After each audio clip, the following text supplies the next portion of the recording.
Hi అండి. మనము ఇప్పుడు 1000 సంవత్సరముల పురాతన శివ ఆలయాన్ని దర్శించుకుందాము. ఈ వీడియో స్టార్ట్ చేసే ముందు నాదొక చిన్న రిక్వెస్ట్ అండి. మన ఛానల్ ఎవరైతే సబ్స్క్రైబ్ చేసుకోలేదో వాళ్ళు సబ్స్క్రైబ్ చేసుకోండి. ఇలాంటి మరిన్ని వీడియోల కోసము మీరు సబ్స్క్రైబ్ చేసుకుంటే చూడగలుగుతారు. అలాగే మీరు ఈ వీడియో చూసిన తర్వాత మీ యొక్క అభిప్రాయాన్ని కామెంట్స్ రూపంలో కూడా తెలియజేయగలుగుతారు. ఇక వీడియోకి వెళ్తే, ఈ ఇంద్రేశ దేవాలయము అనేది తెలంగాణ రాష్ట్రంలో సంగారెడ్డి జిల్లా పటాన్చెరు మండలంలో ఇందేశం గ్రామంలో ఉన్నది. ఈ ఆలయం హైదరాబాద్ నగరంలోని పటాన్చెరువు నుంచి 6 కిలోమీటర్ల దూరంలో ఉంటుంది. ఈ ఆలయంలోకి ప్రవేశించేటప్పుడు కాకతీయుల నిర్మాణ శైలిలో ఉన్న తోరణము ఉన్న ద్వారం మనకు కనిపిస్తుంది. ఇది కాకతీయుల యొక్క రెండవ ఏకశిలా తోరణం అని కూడా చెబుతారు. సహజంగా ఇలాంటి కాకతీయుల కాలం నాటి ఏకశిలా తోరణాలు మన కాకతీయులు పరిపాలించే వరంగల్లో చూడవచ్చును. తరువాత ఈ ఆలయంలోనే మనకు కనిపిస్తూ ఉంటుంది. ఈ ఆలయము సుమారు 1000 సంవత్సరముల పురాతన చరిత్ర పురాతనమైనటువంటి ఆలయము అని చరిత్రకారులు చెబుతున్నారు. ఈ ఆలయానికి ముందు ఏకశిలతో తయారు అయిన పెద్ద ధ్వజస్తంభము కనిపిస్తుంది. అలాగే ఈ ధ్వజస్తంభంపై ముందు వైపు ఒక డమరుకు అని కూడా మనకు చెక్కబడినట్టు కనిపిస్తుంది.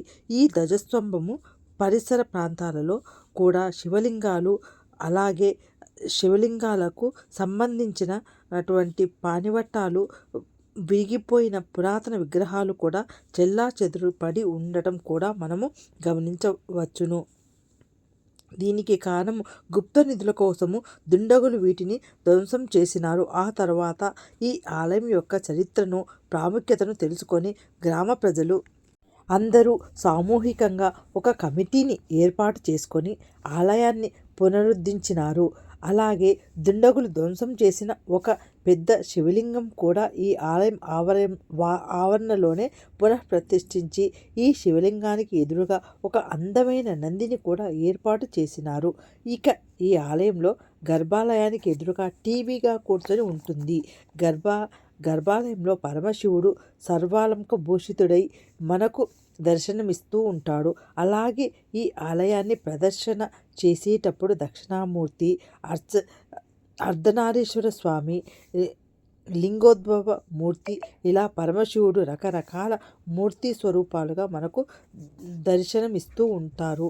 ఈ ఆలయము ఎత్తైన ఒక పెద్దటి రాతి గుట్ట మీద సువిశాల స్థలంలో నిర్మించబడింది.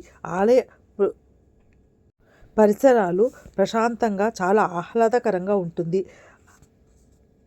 అలాంటి విశాల స్థలంలో ఉండటము మూలాన ఇక్కడ సామూహిక అన్నదానాలు జరుగుతూ ఉంటాయి. అలాగే ఆలయం దగ్గర చిన్న గోశాల కూడా ఉంటుంది.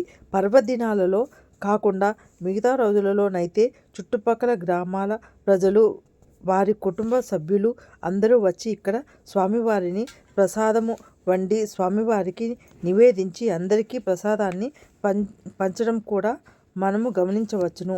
ఈ ఆలయం దగ్గరనే ఒక పెద్ద చెరువు ఉంది. ఈ చెరువులో కమల పువ్వులు కూడా మనకు కనిపిస్తాయి. శివరాత్రి సందర్భంగా రుద్రాభిషేకాలు, విశేష పూజలు కూడా జరుగుతాయి. అలాగే అన్నదానాలు కూడా జరుగుతూ ఉంటాయి. కార్తీక మాస ఉత్సవంలో కార్తీక మాస దీపారాధన జరుగుతూ ఉంటుంది. ఈ చెరువు గట్టు నుంచి దేవాలయానికి వెళ్ళే మార్గంలో పెద్ద పెద్ద శిలలపై సహజంగా ఏర్పడిన అమ్మవారు, హనుమంతుడి వారి విగ్రహము కూడా మనకు దర్శనమిస్తాయి. ఇంతకుముందు ఒక పెద్ద వినాయకుని విగ్రహం కూడా ఉండేది అని చెప్తారు. కానీ దుండగులు యొక్క దంశంలో ఈ విగ్రహము కనిపించడం లేదు. ఈ ఆలయాన్ని సెలవులలో దర్శించటానికి హైదరాబాద్కి దగ్గరలో ఉన్న వాళ్ళకి చాలా అనుకూలంగా ఉంటుంది. సాధారణంగా ఇలాంటి పురాతనమైనటువంటి ఆలయాలు చాలా అరుదుగా ఉంటాయి. ఈ ఆలయాలను మనము దర్శించటం వల్ల ఆలనాటి రాజుల శిల్పకళా వైభవాన్ని, వారి యొక్క చరిత్రను, సంస్కృతిని తెలుసుకోవచ్చు. మీలో ఎవరైనా ఈ ఆలయాన్ని దర్శించి ఉంటే కమెంట్స్ రూపంలో తెలియజేయండి. మరియు మీ చుట్టుపక్కల ఉన్నటువంటి ఇలాంటి పురాతనమైనటువంటి ఆలయాలు ఉంటే కమెంట్స్ రూపంలో తెలియజేయండి.